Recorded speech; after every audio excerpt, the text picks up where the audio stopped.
Hi, I'm Peggy Singlemann, host of Virginia Homegrown, and in the first half of our show we'll be at Joseph Pines Preserve learning about our native pitcher plants. And I'm Pat McCafferty. In the second half of the show, we'll be heading to Afton, Virginia to visit edible landscaping, where Michael McConkey is going to show us some of his favorite less care fruit tree varieties. As always, go ahead and send in your garden questions via Facebook, phone, or email, and we'll answer them later in the show. So stay tuned for Virginia Homegrown.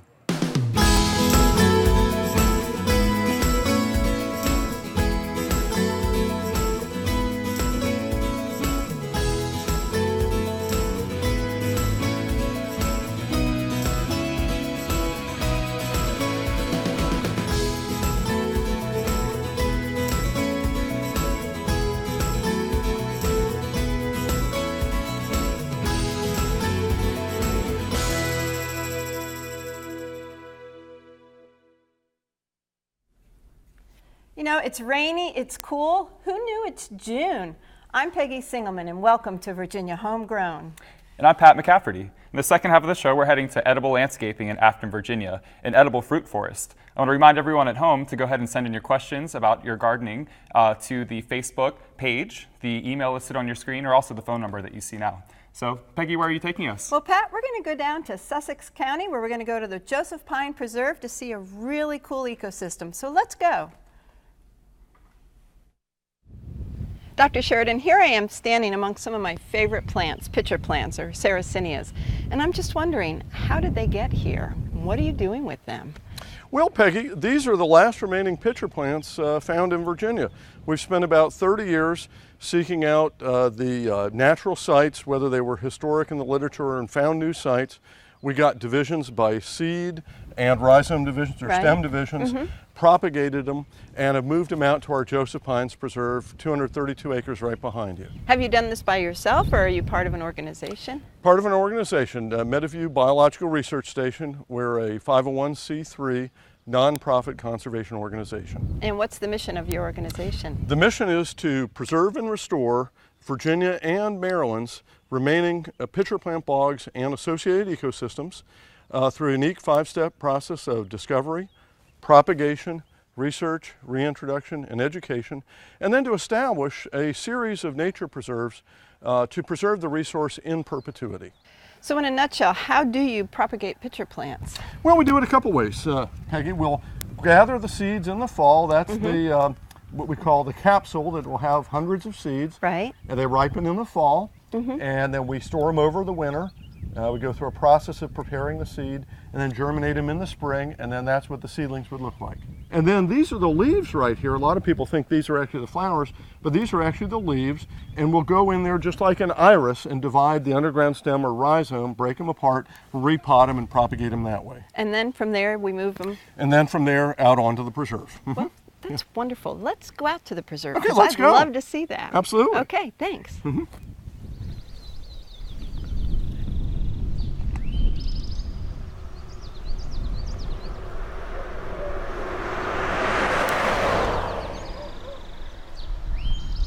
Dr. Sheridan, I have never seen a pitcher plant out in the native habitat before, and here we are standing among these beautiful bracken ferns with pitcher plants behind us. So, did you plant these? Yeah, Peggy, we call it reintroduction. So these are native indigenous Sussex County pitcher plants from rhizome divisions from the wild, and we planted them here as we did in our other wetlands on the site. And this is the largest and best example in Virginia of a native longleaf pine pitcher plant ecosystem. So when did you plant these? 1995. Oh, amazing. So these are 23 years old. That's right, and look at these beautiful clumps. They're absolutely beautiful, and these were planted as individual stems, and over time you can get about a meter or a yard size clump, and they'll start spreading from seeds, which float on the water, find new sites to start. Do you ever divide them here once you've planted them? Yes, we do. Back in our nursery at the Center for Biodiversity, where we're raising our stock plants, we'll take divisions from there and plant them out here on the preserve. But once they come out here, you don't divide them We tend anymore. to want to leave them alone for aesthetic reasons. Absolutely beautiful. We will collect seeds from here and work with those at the nursery and raise seedlings and bring those seedlings out. So why are pitcher plants no longer found in the ecosystem here in Virginia? Well, Peggy, it's a complex process, but the bottom line is without natural or even man-made fire in these woodlands, you have a lot of hardwoods and competing plants grow up and shading them out. Okay, so they need more sun than people realize. That's right. And that sunshine is, of course, shaded and obscured by those hardwood forests. That's right. I notice there's a lot of longleaf pines around us. Is that an essential species for this? For the ecosystem, yeah. For this ecosystem, because the longleaf pine are the keystone species that help drive the ecosystem where pitcher plants occur. And they co-occur as part of a greater ecosystem. But the environment that they're in, I can see right now, we've had a lot of rain, so we've got a wet, boggy, almost standing water. And you were mentioning there's a lot of sphagnum moss around here. That's right. And That's right. that's a key indicator. Absolutely. On your property. We get that question many times, in fact, Peggy. And right here, this is it. This is called sphagnum moss. It's a native moss, and it tells you in one fell swoop if you have the conditions for pitcher plants.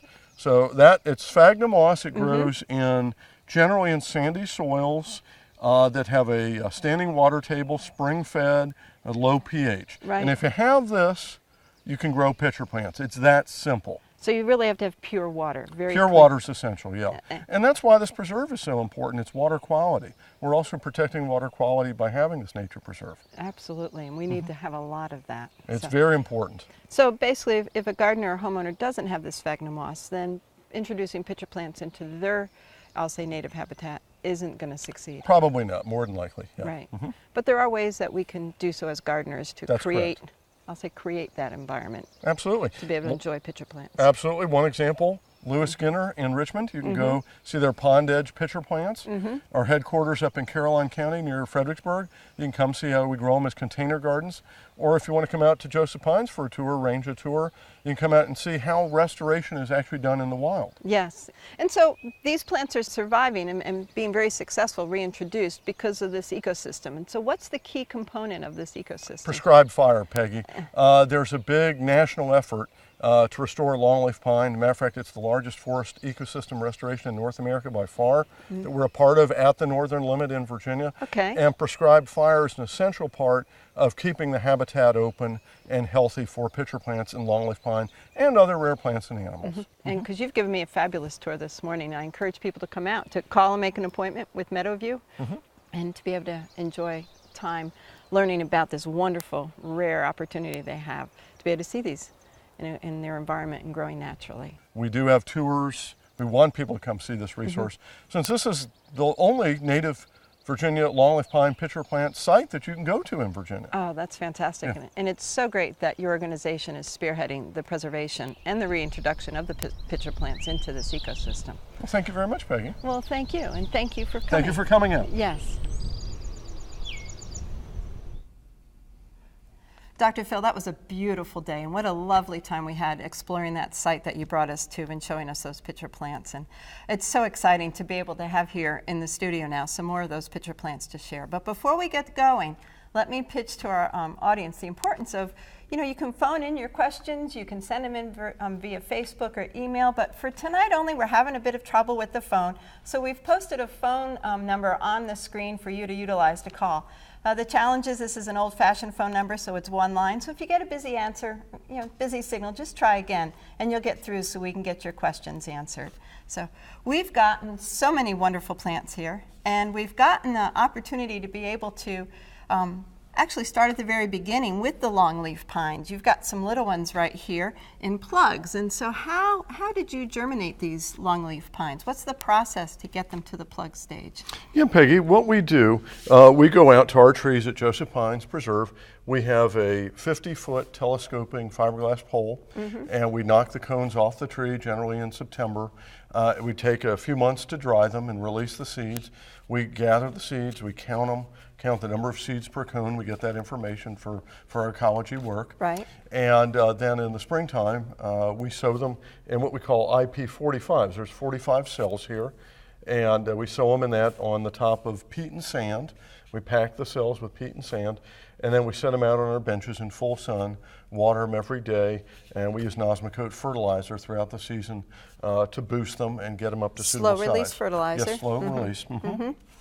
And then after one growing season, we're ready to plant them. Sounds great. And do you plant them out into the preserve, or what That's do you right, do yes. next? Then we plant them out on our Joseph Pines Preserve. Okay. But are people able, I see this one here, over here in this pot here, are they available for sale? Can people grow these in their own gardens? Yeah, Peggy, people can. You can grow longleaf in the coastal plain of Virginia, the Piedmont, some cases even the mountains. There have been some experimental plantings up in the mountains. We actually kind of joke about a longleaf pine planted in the yard and call it yardleaf. And it's a beautiful ornamental tree. It has large cones up to a foot long. Yes. Beautiful long needles, as you can see over there. It lives up to 400 years old. It'll take a while to get there, by the way. Yes. But the pine straw itself is actually used in landscaping. It's slow to decompose, longer needles, and you can make beautiful baskets with longleaf pine. I went to a longleaf pine needle basket one day. I have to say I didn't succeed at it. I've got to try it again. Well, come to one of our classes on how to bake it. I will, thank you.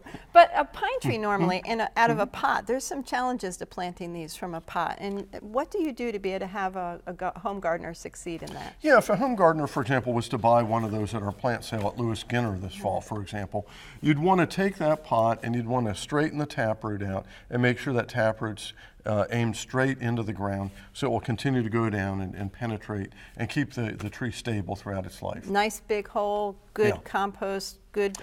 You don't have to worry about compost. Really sandy soil, don't worry about the soil. Good drainage. Yeah. Good drain, and then tease that root down to plant it good and deep. Yeah. Well, that's exciting. So these then would grow up, beautiful, big, beautiful trees, and create this wonderful ecosystem. And you were mentioning that there's some other special plants that are in that ecosystem as well, and you brought one in to share. Yeah, this is one of my favorites, Peggy. This is called Eriocolon decangulare, or the common name is hat pins. And as you kind of brush those hat pins, it's like the old time pins that old ladies used to put in their hats. Keep them from blowing off. That's how it got its name. And it's one of my favorite bog plants. Those are the flowers of the hat pins. They're just beautiful. And it's an associate found in wetlands with pitcher plant bogs. Longleaf, of course, would be on the uplands. And I see that we've got a little sphagnum moss going you have your here. sphagnum moss right in there, and that tells you we've got the right conditions for those plants to grow. That's excellent. Is this one available at all on the market, or is it just so rare? Yes, we sell it in our online catalog, and we typically have it when we go out and do our plant shows, Lewis Skinner, Blandy, Green Springs Garden Fair. So you do two good shows up north then. Yes. Well, if you've got these in that boggy garden, of course... The charismatic carniflora, that's what we call it. Yeah, absolutely. But these, you were saying that you divide these too. That's right. Are gardeners able to divide them and then plant them in their yard? How can they succeed in having some sarracenias in their gardens? Well, we generally don't recommend that people try to just plant them in their yard. Usually when we have a landowner or a gardener will come to us and they'll say, well, I've got a wet spot. Well, usually the wet spot, particularly in an urban area, is totally unsatisfactory. It's usually you don't have the hydrology, it's wet and then it dries out, or you're getting pollution, which we've talked about. You can't have any pollution. Clean water. You can't have runoff going in there, and so typically those are not good situations. And so what Meadowview recommends is growing them as container gardens, potted plants in, for example, a baby pool, or a lot of people now have koi ponds. You can work them in very beautifully into the rocky edges of your koi pond in full sun. Yes. And in some cases, you can put them in the waterfalls because pitcher plants, particularly up in the mountains of North Carolina, are found in waterfalls. So the nice continuous flowing, clean water. So, but you have another pitcher plant to your right, and we're running out on time. So I want to make sure that we talk about this. That's right. This is our other native pitcher plant. That's the purple pitcher plant. This has the largest range, by the way, of our native pitcher plants. Goes all the way up to the Arctic Circle in Canada. Oh my, yeah. And one of my favorites. It's a low-growing plant, catches water. The insects fall in there and get digested by the plant. Beautiful maroon flowers. Just absolutely lovely. Now this one here just spreads, I'll say, a little differently than... Yeah, it spreads along the ground. It's also the state flower of Newfoundland. Oh, really? Yes, it is. State flower. Yes, it is. Well, we'll have to go up to Newfoundland to see. I encourage you to do that when it's hot here in August. I think I will. It'll be much, much cooler. Well, Phil, this has been a joy to learn how the work that you're doing out at Joseph Pines can actually, I know we can't mimic it, but we can actually bring in and enjoy some of these beautiful plants in our gardens to be able to, I'll say, take a little piece of Virginia heaven and help a little bit with the movement. Absolutely. So thank you. Thank you so much for coming in. Thank you, Peggy. Yes. And now we're going to go see the plant of the month with Grace Hayes.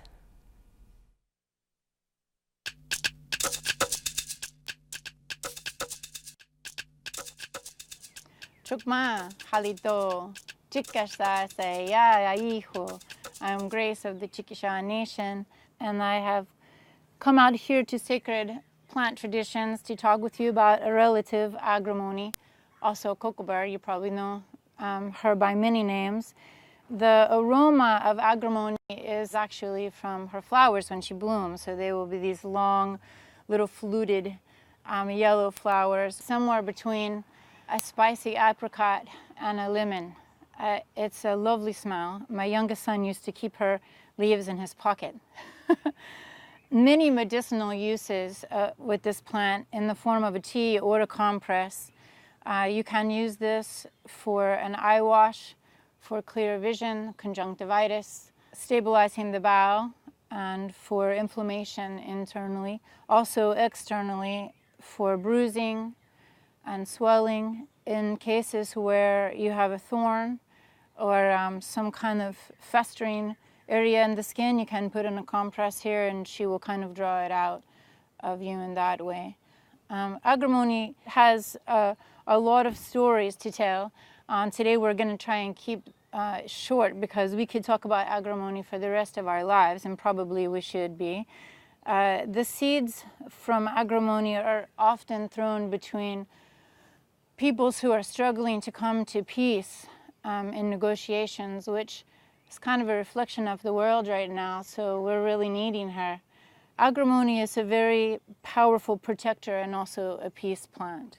When people find that they have conflict or difficulty with sharing their pain out loud, this plant can be very supportive of those peoples as well. This little bundle of Agrimony is growing here underneath her tree. You can see that it can grow easily among many other plants. And if you're cultivating it inside your yard, you're going to want to give it a lot of water. It likes to have partial shade, so it's okay to plant it kind of a little bit away from the bark of the tree, but under a tree is okay when there's a lot of light coming through. I highly recommend you getting some seed and throwing them out to see where this plant will grow for the multiple uses that you can use internally and externally. She's the plant you should have in your medicine garden. You know, as gardeners, we always have to stretch ourselves and try new plants, and I want to thank Grace for showing us one that not very many people know about. But before we get to the questions, I also want to encourage people to go to our Facebook page and to be able to post questions as well as some of the answers that they may have throughout the month, you know, when we're not on the air. But also, I want you to be able to show us your garden. Take pictures of what's growing in your garden and show us, despite what the weather is.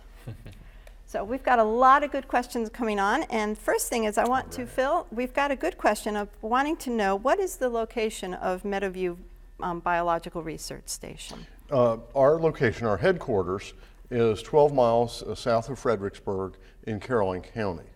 But also, our center, we have two facilities, and our Center for Biodiversity is in Southern Virginia in Sussex County, along with Joseph Pines Preserve. Mm-hmm. And they can, you have a website page that they can That's right. contact to be able to secure a tour and to learn more about the work of the... And it's open by appointment, so you do need to arrange a visit. Don't just show up. Yes. They'll never find you. Another question we have is about watering succulents. And the question is, what is the rule of thumb for watering succulents?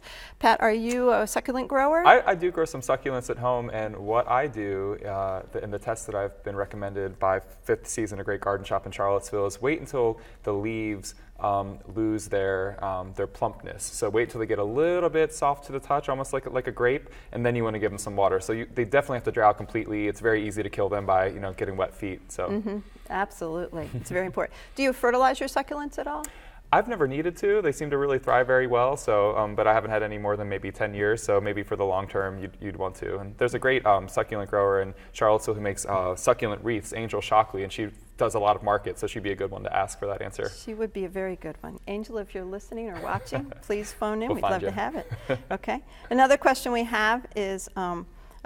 We have a picture of a milkweed pod on the side of the road as she walks her dog, Sabina, and it's lovely, and she wanted to know what the plant is and where she could find some to plant in her yard. This is the classic milkweed that we're looking at right now with the pink beautiful pink umbella flowers up at the top and the milky leaves, which are so famous for the need for our monarch butterflies. So are there any locations specifically to be able to purchase milkweed seed? I know it's so rare. Have you had any experience? Well, there's a great new nursery outside of Charlottesville, the Hummingbird Hill Native Plant Nursery. So they'll sell little plant starts of the milkweed, and we got some from there recently. But it's so common in the wild. We definitely don't want to take very much from the wild because it's such an important plant, but every plant in the wild will naturally produce an overabundance of seeds that can actually sprout in that area. So if it's a place that it's a land you have permission to be on and you take a few seeds, just a couple will just spread through the rhizomes and make a huge patch in just a year or two. Absolutely, and this plant will go to seed in the fall, and you can easily harvest it. It's a milkweed, so it has little tufts to fly away. So it's very, very easy, to gather the seed and to then save them till next spring to sow them. If you want a really magical experience, take one of those pods, wait till it dries, and open it on a full moon night and blow it up into the sky, and it's just floating, glistening little orbs in the night. They're really amazing. I'll have to try that. So, we have another question of Mike from Bonaire, and he wants to know, Phil, that when you gather seeds of the pitcher plant, how do you identify the different varieties of colors and patterns? Is it possible through the seed? That's a good question, and at this point, no. You can't tell from the seed alone what the color or pattern will be. You'd have to look at the pattern on the parent of that, and that might give you some idea what the next generation would be. And repeat for me, how long does it take for the seed to germinate once you've sowed it? The seed will germinate within about 45 days after you give it a cool, moist period of what we call stratification. Yes. So it's an easy seed to germinate, actually. It's easy to germinate, yes it is. Any scarification? Do you have to mess with the seed coat to get it? No, you don't have to scarify it, just stratify it. Okay. Cool and moist. Okay. Yeah. Sounds great. Essential to breaking dormancy. I think you're going to get a lot of pitcher plant enthusiasts. Okay. So, we have Jill from Midlothian, and Jim, and he wants to know how he can keep the squirrels from eating his unripe peaches. Last year they ate every one. I'll tell you, Jim, I feel your pain. Many years ago, my father had a peach tree, and he ended up purchasing the netting and covering the tree with the netting. And if you say your tree is too large, then choose a portion of the tree to save from the squirrels. But good old barrier method will actually be your best method to allow the peaches to ripen firmly underneath that netting.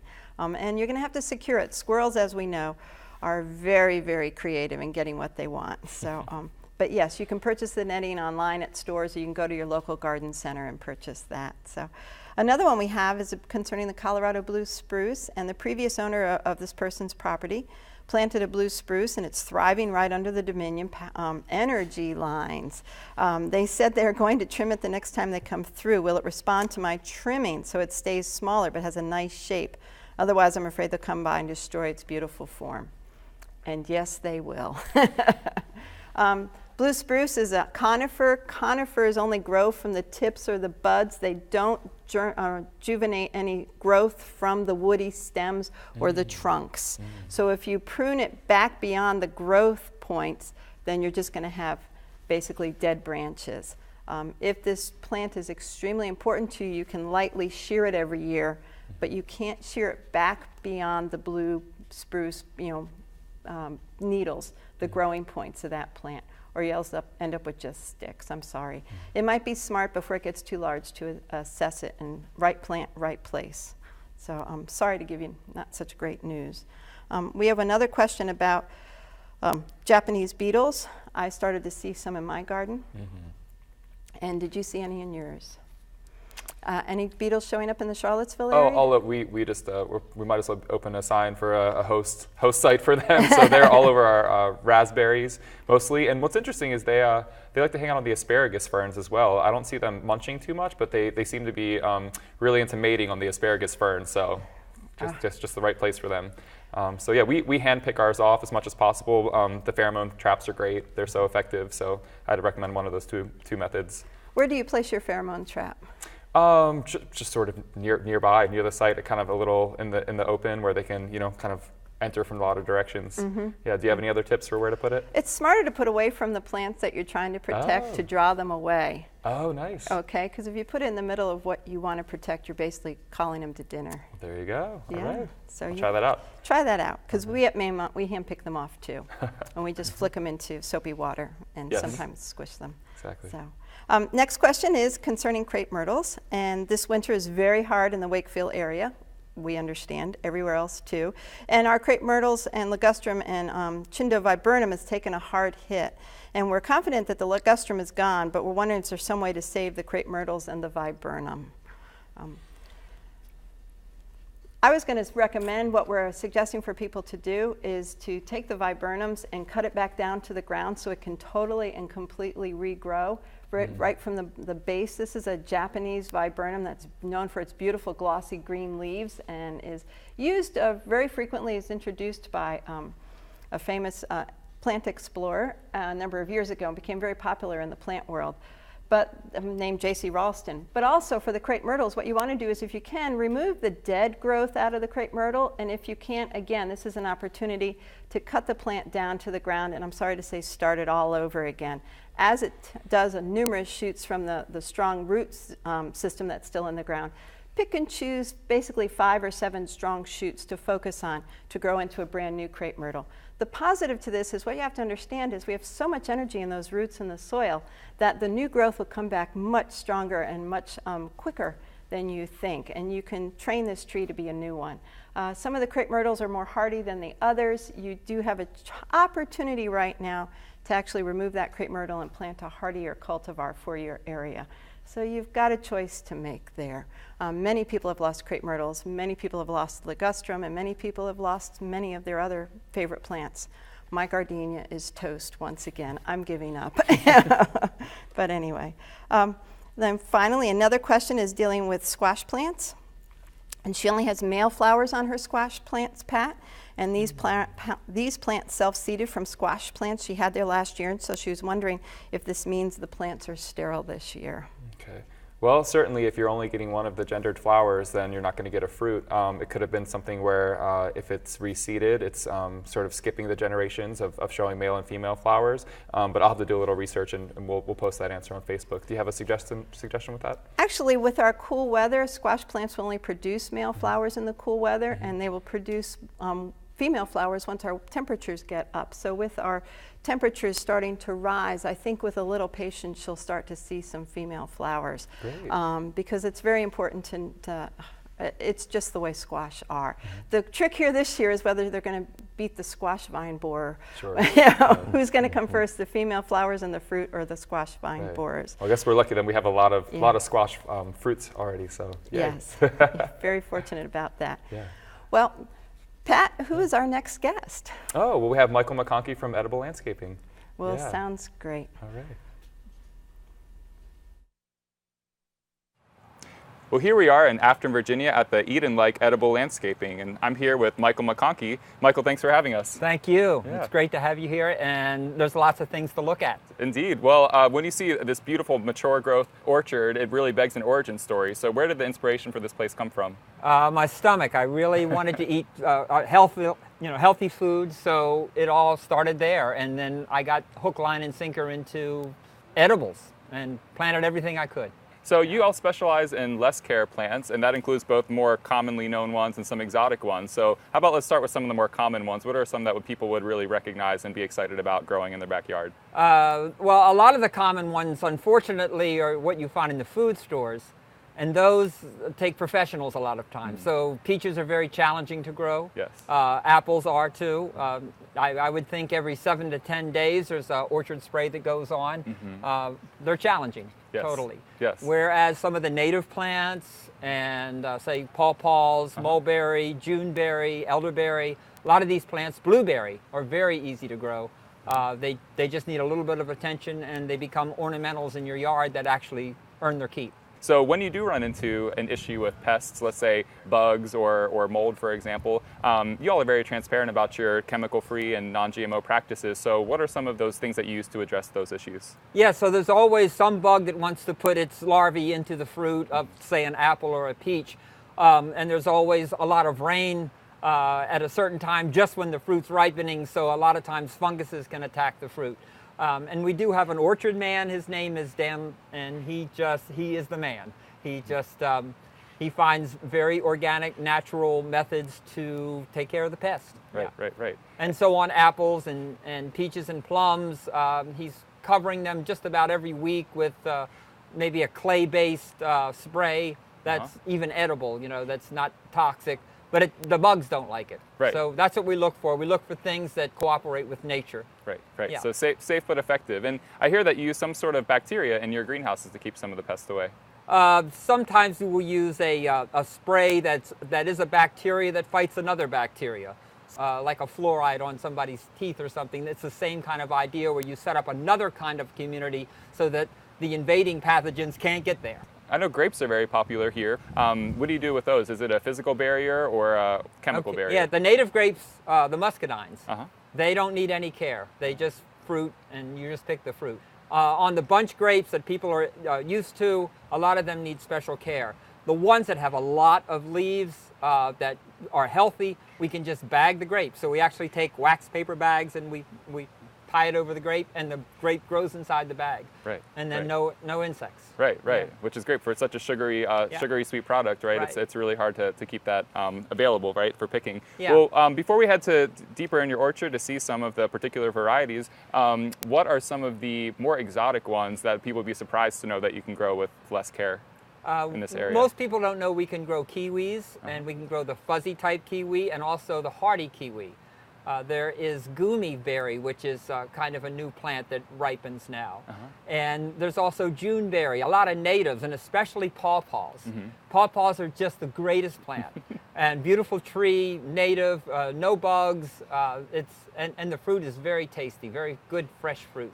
All right. Yeah. Well, so behind us is one of the particular varieties you'd like to share with us today. So what do we have here? Well, this is a mulberry, and we do a lot of native mulberries. And some mulberries, wild ones growing in somebody's backyard, are not very tasty. They're insipid sometimes, but we do have really good tasting mulberries. This is an ornamental mulberry that does have the little black fruit, and it's called a weeper. All right. With these drooping branches, makes a really great fort for kids as well as it gets older, right? Right. All right. Well, thank you, Michael. Let's head to see some of your plants. All right, let's go.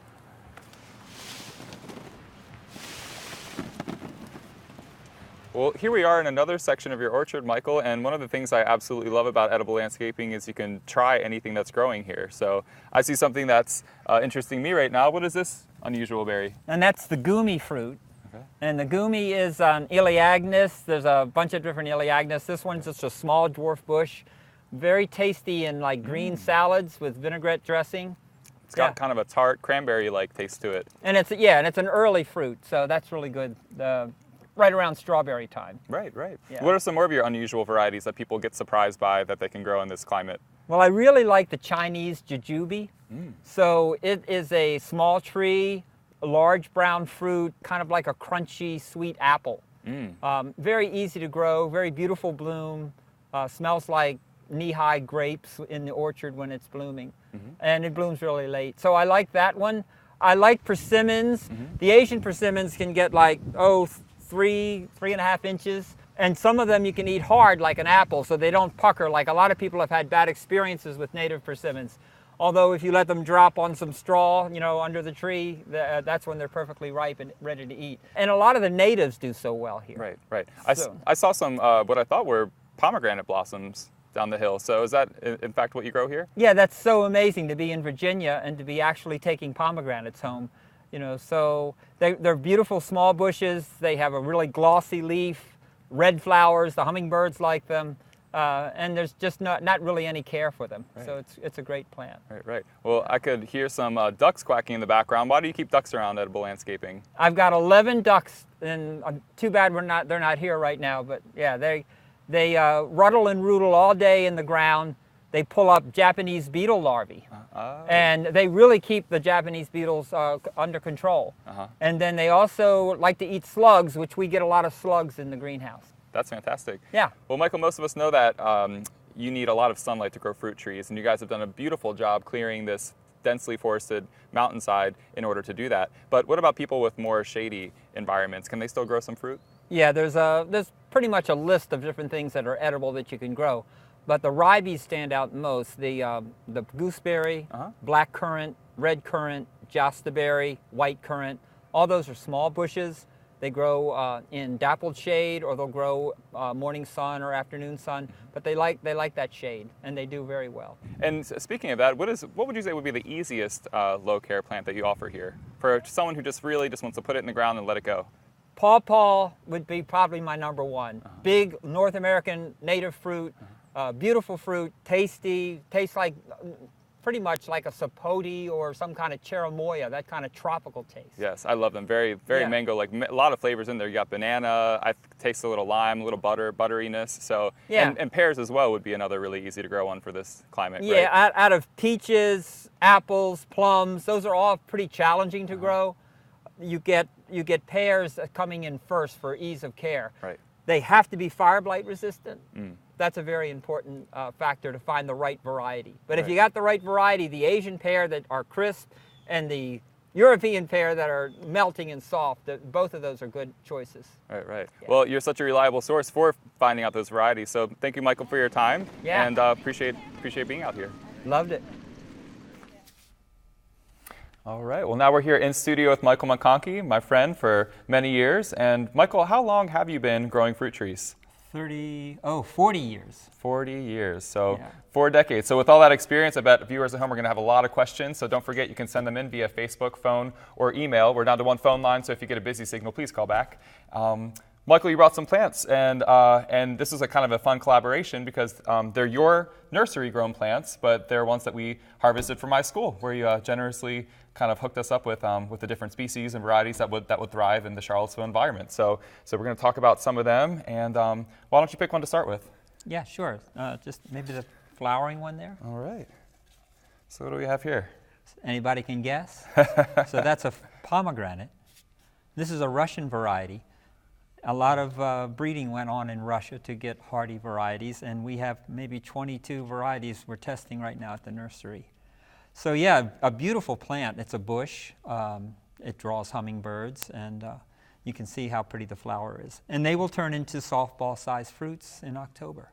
Really gorgeous. Yeah. So while we have you in here, it'll be really fun to do a little troubleshooting. So some plant challenges, some extra care that you need to give to any of them. How about for this one? I know that with ours, we've grown ours for several years, and we get the flowers, but they often abort before they turn into the fruit. So could that be sun or moisture, or for another reason? I'm going to blame it on youth. Okay. So maybe it's just too young to bear fruit yet. Okay. So one thing with all the rain we're getting, they're not quite used to that much rain, so sometimes you might find that the fruit will have some kind of bacteria or fungus disease, right up by the calyx. Sure. Yeah. Okay. But anything else, I mean, they're easy to grow. Out of the wind is a good idea. Okay, that's great. Yeah. Little shelter. And Yeah. What do you got? So it looks like we persimmon. got this, from your sick plant pile, which you sometimes give to people for a discount. And so we took it on and we tried to bring it back, but it's still got these curly leaves. And Yeah, I have I a should suspicion. say, Pat brings out about 30 kids in the summertime, and they mow with their mouths. They graze until they can't. They're purple all around. Yeah, because usually they come out when the mulberries and the Juneberries are ready. Right. So this is persimmon. This is Asian persimmon, which is one of my favorites because you get these huge fruits right around Halloween time. Yeah. And so what is making The this little deal right little here? psyllid. We have a little oh no, that's some other guy. That's maybe a spider. Looks Did like a that. spider to me. Yeah, I think so. I think he's setting up shop because the psyllids will lay eggs and the spider will go over and eat the eggs. So that always is nice and environmentally sound. Right. So yeah, maybe encourage your spiders. Are there any other insects that could take care of the psyllid populations that you could introduce to your garden? Wasp will eat them. Great. Yeah, so it's not even a yellow jacket I saw one time, which, no one likes the yellow jackets, but they were eating the psyllid eggs. Psyllids make some cosmetic damage. They're not usually that troubling. Okay. Although for plants that we send, people don't want to see a bug-bitten leaf. Absolutely. So we try to, actually we're planting different flowers, alyssum, different plants that these psyllid insect chasing bugs like. Oh, wonderful. Yeah, so we're doing that actually this year. Okay, so alyssum would be a great companion plant for this, for your Asian sure. persimmons. Yeah. All right, and it looks like we have, would this be an apple here? Yeah. Yeah. And apples are Well, there's lots of varieties of apples. And there's lots of varieties of apples that you find in the food stores that get a whole bunch of diseases, actually. So some apples like Pink Lady or Gala, they get leaf diseases, and they're quite hard to grow for the backyard grower. So it's more of a professional kind of thing. You don't want to get an apple that gets cedar apple rust. We have native cedars everywhere. So this plant is totally free of it, and that's why we sell it. It doesn't get the cedar apple rust. Well, that's amazing, because ours is literally growing under a stand of cedar trees. So yeah, that's pretty good. That's pretty good evidence right here for the hardiness of your plants that you sell. This is a really fun one. This has got a different growth habit than the rest of the ones we've got. Yeah. What we got here? Yeah. Well, we talked about this previously when you were out on the tour. This is the weeping mulberry, and of course it hangs like that, and you get a lot of these, and you can make a little outdoor shower if you like. You know, that's kind of neat. But they get a little leaf spot with all this rain, but still they're quite hardy, quite long-lived, and lots of fruit. Mulberries are great. I think you saw me with the umbrella. That's right. Yeah, that's my favorite way of getting mulberries. So this is just this leaf spot right here, fungal due to the moisture. It should resolve on its own, or at least not damage the fruit. Every year they get a little bit of leaf spot. Yeah, so it's probably more. It probably grew up in an area that was more arid. You know, it probably evolved in China or somewhere like that. Maybe a place where it was more desert-like. Sure. I'm not sure. Sure. All right. Well, and you have some on your side. Why don't you pass over one of those? There we You can go. see what we got going on. Oh, such a beautiful leaf shape here. Yeah. I know you really like this fruit. Yeah, this do we is got here? one of my favorites. This is a pawpaw, and a lot of people may. Oh, I'm going to do a plug for Andrew Moore. He has a book called The Pawpaw. It's great reading, and you'll learn all about one of North America's best-kept secrets. If you've never tasted a pawpaw, come out in September, and hopefully we can fix that. And they're North America's largest fruit. And what I like about it, look at the leaf. There's just no insect damage at all. It's quite a nice plant to grow in your yard for fruit, because you can just grow it and pick the fruit. That's right. That's right. Yeah. And yeah, these leaves really, truly do look beautiful. I see a couple little bug bites, but in general, the leaves look incredibly healthy. Do you ever run into any issues with the pawpaws? Of being native, they should be very suited to this region? Yeah, they're native and they're very suited. Okay. Yeah. Okay. Well, Yeah, very good. and that may be some kind of little caterpillar that did that, or maybe zebra swallowtail butterfly. They only lay their eggs on this. There you go. So that could be a great sign for your garden as well, getting those pollinators, their host plants. Yeah. All right, so let's do one more before we need to go. All right. We've got Asian pear. Okay. And so Asian pears are pretty thrifty. There's varieties that are very disease resistant, and that's what you're looking for. These can have pears you can get pears like this size, especially like the Korean giant variety. Pretty easy to grow. What else can I say? Anything you need to spray on the fruits, like any natural pest deterrent that you do? Yeah, one thing we like to do with pretty much peaches, apples. There's a little guy going across. So peaches and apples, pears to some extent. There's different worms that can get into the fruit. So we spray a surround, which is a clay-based spray that mixes in water, almost like milk powder into water, Right. that kind of thing. And so you spray it, and the tree turns into like the Pillsbury Doughboy, a little, it's pretty white, but the bugs don't like to walk on it. Their skeletal system dries out and things, so we deter them from. Right. So Yeah. surround sounds like a great fix for your pome fruits. So we are now going to go to our tip from Maymont.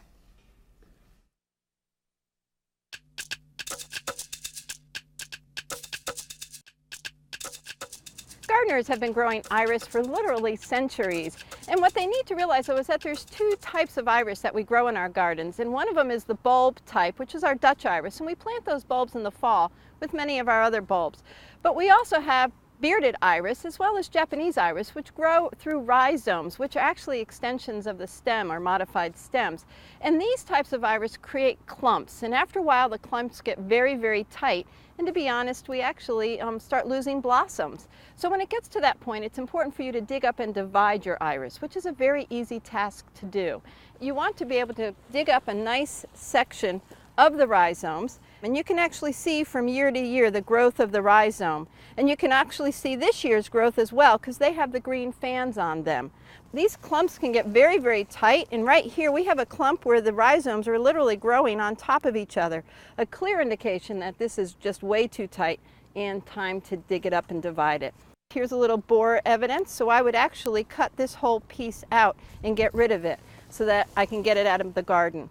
But the final cuts need to be made when you cut back the leaves and scale everything back. You want to take your cutting implement and sterilize it. And then you want to be able to easily cut away at the rhizomes and make sure that you have pieces that have fans as well as roots. The last step, though, is to replant the iris. And so planting an iris is very easy. What you want to do is dig a nice shallow hole and then create a mound in the middle of it. And we want to spread these roots over that mound. Now we don't want to bury this rhizome because it is a stem, but we want to make sure our roots are nicely buried underneath that soil, spread out very well so that they can continue to grow nice and strong.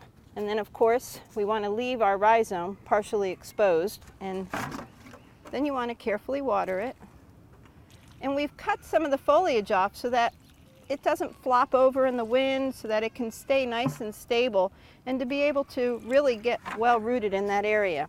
Now I do mulch, but I mulch around the rhizome. I don't mulch on top of it. And in doing so, you are able to rejuvenate your beautiful old iris and to be able to enjoy them for many more years to come, if not be able to pass them on to another generation. It's always great to share plants from our garden, from one garden to another. But right now on the airwaves, there is one plant that we all need to be made a little bit more aware of, but I want to say tone down our concern a little bit for it. It seems that the social media has been hot with giant hogweed information, and so I contacted the Department of Virginia Agriculture and Consumer Services and talked with Deborah Martin, who's been on this show in the past, and she was sharing that what you really need to know is, yes, this is a plant that's very poisonous that can really cause dermatitis that is long-lasting, but presently there's only 2 confirmed sightings in all of Virginia. So Pat, what have you learned about giant hogweed? Yeah, well I can confirm that the sightings have been very, very limited and very contained, but you do want to be aware as it can spread very rampantly. It's in the umbel family, the carrot family, so it makes all of those seeds, but it's so distinct looking. It's got very enormous leaves. Even from a young age, it's going to have very large leaves. And if you've ever seen parsnip leaves, they look very similar, which gives it its other name. Gives it the other name, cow parsnip. It should have purple splotching on the stem and some hairs. And you'd notice a distinct feature of those hairs, right? Yes. Where the leaf comes into the main stem, there's a collar of hairs sticking out that's very prominent. It's a significant identification characteristic. Right. So upon a little bit more research, I think the claim that is really being sensationalized and that people are flipping out about is the permanent blindness tagline. But I did some research, and there's actually an organization in Canada where it was actually did become a little bit of a problem when it was introduced as an ornamental plant, no less, back in the early 1900s. And they said that they have found no substantiated evidence, not to say it couldn't happen, but this is not a tiger on the loose. It's a plant. It looks huge. It's beautiful. Yeah. It's a beautiful, huge plant. You probably look at it twice, even if you knew nothing about the warning. Right. So just keep away. If you see it, contact someone to remove it for you. And we had up a little while the graphic from the Virginia Invasive Species website that you can easily go to, just Virginia Invasive Species, and be able to find out more information on it. However, if you do see it, please report it, or if you think you see it,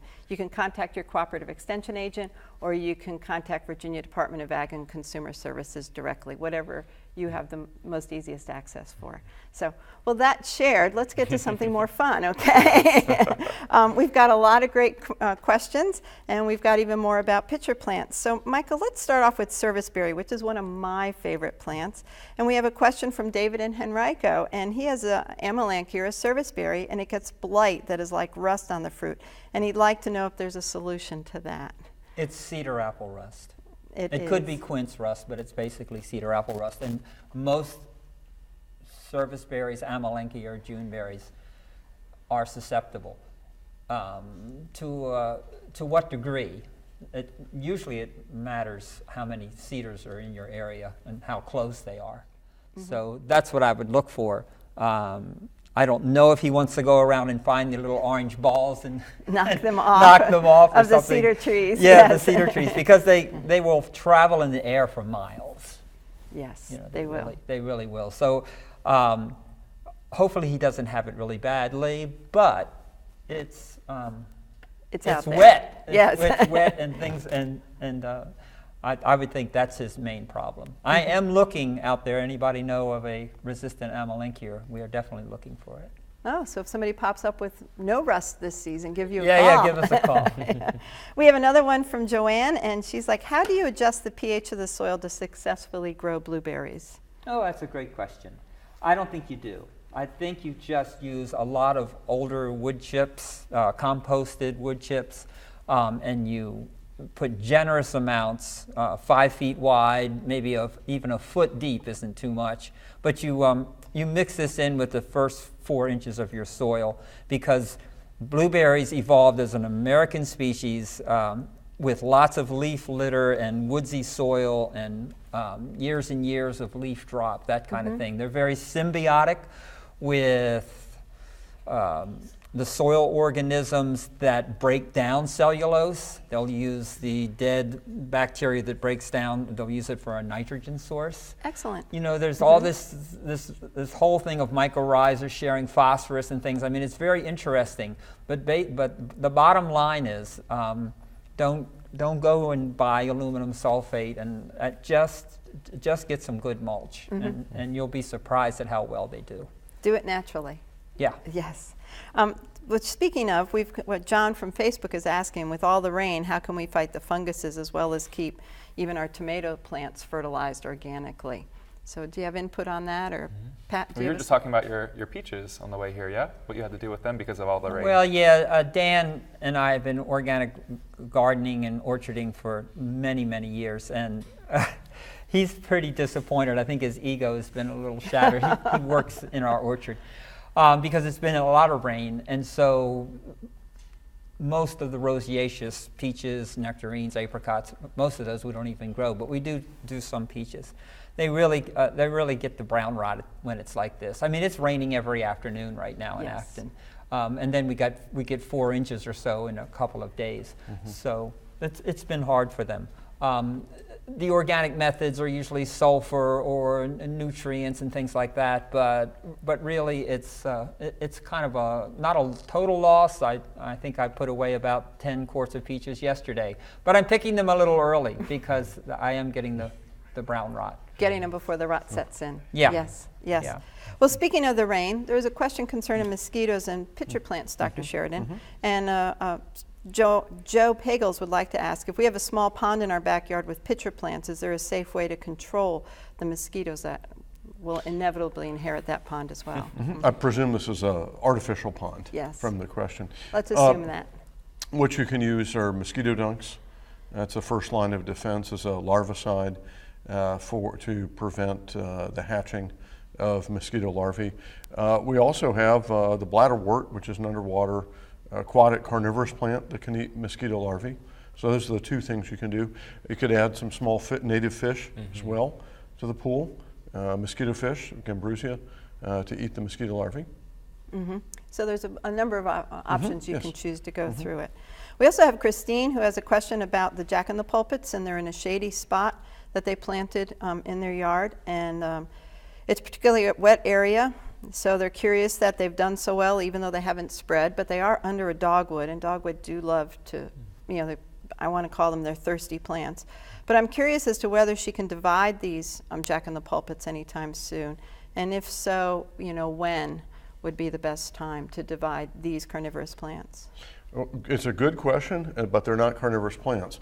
And actually, and I haven't worked with jack-in-the-pulpits, we don't raise them, but a lot of people confuse jack-in-the-pulpits with pitcher plants, and actually, in fact, the jack-in-the-pulpit is actually the flower, and with pitcher plants, the pitcher is actually the leaf, not the flower. So they're very different plants. Very, very different plants. Yes, and water seems to be our theme today with the rain and the diseases and the challenges we have, and the question here is, what are the diseases that make the stone fruit so difficult to grow here in Central Virginia? Okay. I guess that's my question. Yes, would you please take that, Michael? Yeah, so the little freckles that are on top of the peach near the top end or the calyx end is bacterial spot and also peach scab, depending, I guess you can Google images and find all that out. There's brown rot is coming right now. It starts just almost like a little brown freckle, but it spreads so quickly, and it's the one that it's a fungus that just turns the whole peach into nothing very quickly, and that's the brown rot. And so bacterial spot, peach scab, and brown rot. I guess those are the major ones. Yeah. Well, thank you. Yeah. Well, Pat, we've just got a few seconds left for a quick answer of what's happening in the woods right now. Ooh, all kinds of things. Right now it's berry season, so get out there and forage yourself some berries. As always, forage responsibly, but in this case, you're in luck because in all the research I've done, I have not found a single poisonous aggregate berry in our area. So if it's got the little carpels, the little mini fruits fused together like a raspberry or blackberry, you're good to go as long as you're in the continental U.S. Well, that's fantastic. Yeah. Oh, that's anything else big in the vegetable garden? Right now we're pulling out a lot of plants like the peas and things that are finishing their spring cycle. So make sure you keep planting. Put a cover crop in or plant a second round of green beans or squash. Sounds great. And in seconds, who is our guest for next month? Oh, next month we're going to go to a personal garden, Girgana Radiva, and she's doing a hugelkultur bed. Fantastic. We'll be going to Lewis Ginter, and I want to thank Michael, and I want to thank Dr. Sheridan for joining us today. Thank you. Thank you, Peggy. And join us next month for Virginia Homegrown.